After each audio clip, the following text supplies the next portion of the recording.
Kristaps Čimbars no Liepājas ieradās Okartes akadēmijā ar nemiera vēju matos. No pirmās dienas slavu izpelnījās viņa gatavotās omletes un ģitāras spēle. Mēs no rīta omletīti ēdām, Kristaps pagatavoja. Tā, tējas tagad baigi daudz dzeram. Pusdienas neesam taisījuši, no visu laiks bijis un tā. Neesam ieždušies, tikko somas izkravāts vienkārši. Un tagad mēs tā vairāk parunājamies, iepazīstam viens otru, uzzinām par katra pagātni, pieredzi. Gādāšana par akadēmijas studentu vēderiem turpinājās visu pirmo nedēļu, taču pēc tam idillei pienāca gals.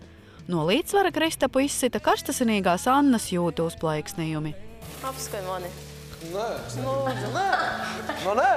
Pa nakti šitādi ten, Ko tu kliedz uz bet mani? pa nakti tā ir. Nu, man rīcība bija patiešām tāda nevisai pareizi. Tiešām nebija pareizi. Jo ar svešu cilvēku nedrīkst tā runāt. Un bija visa tā situācija, pirmkārt zem 4 acīm jāparunā, vai arī 10 reizes mierīgākā tonī. Un, tā situācija, konflikts bija pilnīgi savādāk jāizrisina. Sākumā Kristaps bija kā tas smukais puisis, tas liepājnieks un skaista balss. Bet jā, tas varētu būt, ka viņš ar to attieksmi pret sevi vienkārši mainīja par 180 grādiem.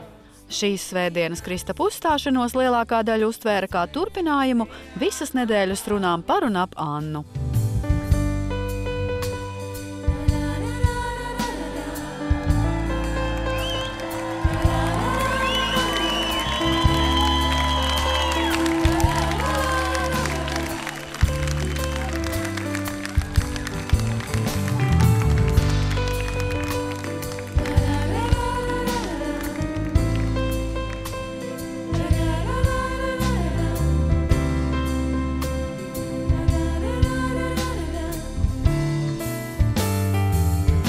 Nedaudz sajūta, ka tu tajos pienekļos tā nedaudz sapinies pats.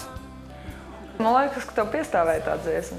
Nu jā, bet ja man būtu... Tu tik glauns kā klavieris, tiešām kā klavieris tu izskaties. Led Zeppelin, tad būtu bišķi savādāk. Nu jā, bet nē, tev piestāvējuši tā dziesma, viss ir kārtībā. Zin kā, jāprot arī kaut kas tāds ir. Es jau labprāt dziedāt, bet saprot, man jau tas, ka šī spēle ir uz izbalsošanu. Es nevaru pateikt, jāaiziet Mārtiņam. Es te nevaru pateikt, tāpēc, ka viņi abi ir talantīgi, bet, man, protams, gribētos, lai Kristaps paliek. Labvakar, Okartes akadēmijā! Šovakar pie mums ciemos grupa Double Faced Eels, un šovakar raidījumu vada Mareks Kolāts un Kristaps Čimbars. Aiziet! Jā, tātad šodien notiks liels pavērsiens.